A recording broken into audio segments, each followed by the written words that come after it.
Hello दोस्तों, स्वागत है आप सभी का क्रेजी कथाकार की कहानियों की दुनिया में, जहां इस वक्त हम सुन रहे हैं लॉन्ग स्टोरी सीरीज दानव सम्राट, कहानी मोहब्बत और सियासत की। जहां आज हम सुनने जा रहे हैं एपिसोड नंबर 9, नीली आंखों का जादू। तो आइए शुरू करते हैं एपिसोड नंबर 9। मोक्षराज मन ही मन खुद से बातें कर रहा था कि तभी अंबर तेज आवाज में बोली, तुम दोनों फर्स्ट ईयर मेढक की तरह 10 बार उछलते हुए यहाँ से सीधे निकलो।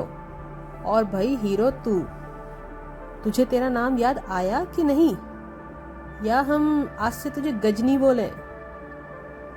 अंबर की बात खत्म होते ही जी महोदया कहते हुए मोक्षराज के बगल में खड़े हुए 2 लड़के मेढक की तरह उछलते हुए वहां से चले गए।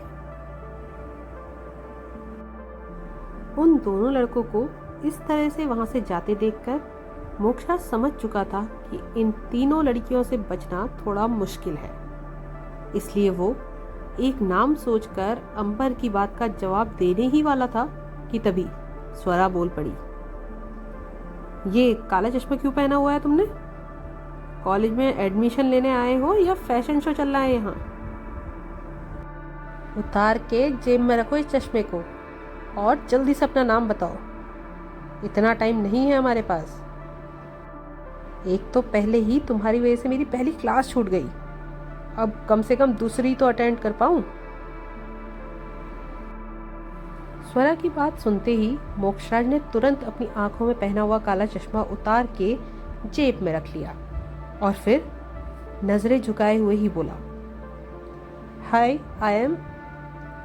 मोक्षराज इंग्लिश में इतना बोला ही था कि तभी रूहानी ने भड़कते हुए कहा, ओए अंग्रेज, हिंदी नहीं आती क्या? या हिंदी बोलने में शर्म आती है? सीधे सीधे हिंदी में नाम बताओ, वो भी हम तीनों को महोदया कहते हुए। और हाँ, जमीन से नजरें उठनी नहीं चाहिए तुम्हारी। रूहानी की बात सुनते ही मोक्षराज ने हाँ में अपना सिर हिलाया और फिर बोला, महोदया, मेरा नाम मानव है। अपना नाम बताकर मोक्षराज चुप हुआ ही था कि तभी अंबर ने तेज आवाज में पूछा, बस एक ही महोदया दिखाई दी गजनी जी आपको? और भी 2 महोदया हैं यहाँ पर, उनको नाम कौन बताएगा? अंबर के ये कहते ही मोक्षराज ने उसकी ओर सिर झुकाते हुए कहा, महोदया, मेरा नाम मानव है। ये बोलते ही मोक्षराज ने एक नजर रूहानी की ओर देखा और फिर वो उसकी ओर मुड़ा ही था कि तभी रूहानी बोली, मानव नाम क्यों है तेरा? देखने से तो पता चल ही रहा था कि तू इंसान है, तो तेरे घर वालों को ये नाम रखने की जरूरत क्यों पड़ गई? कोई लोचा है क्या बॉस? इंसान नहीं है क्या तू, जो नाम से बताना पड़ रहा है? रूहानी ये बोलते ही स्वरा और अंबर के साथ हाई फाई करते हुए जोर जोर से हंसने लगी।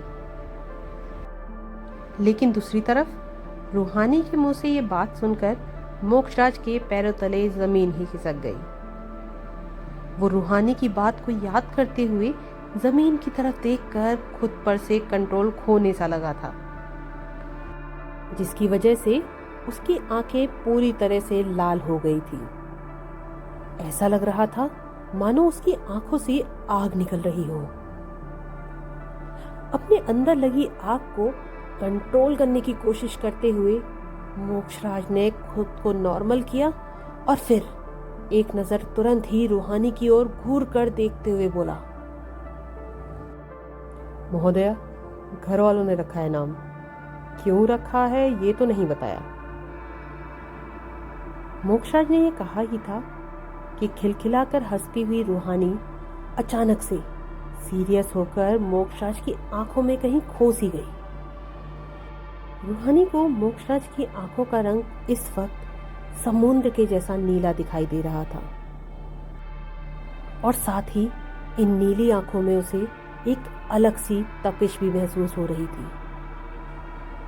इसी तपिश के चलते अचानक से रूहानी को बहुत घबराहट होने लगी, जिसकी वजह से रूहानी पूरी तरह से पसीने से भीग गई और देखते ही देखते वो मोक्षराज की उन नीली आंखों के जादू की वजह से बेहोश होकर जमीन पर जा गिरी। क्या हुआ रूहानी को? वो क्यों हो गई थी अचानक से बेहोश? क्या मोक्षराज की आंखों में देखने से हुआ था उसका ये हाल? इन सभी सवालों के जवाब जानने के लिए जुड़े रहिए दानव सम्राट सीरीज के अगले एपिसोड तक। तब तक के लिए don't forget like, share and subscribe. Thanks for watching. Bye bye.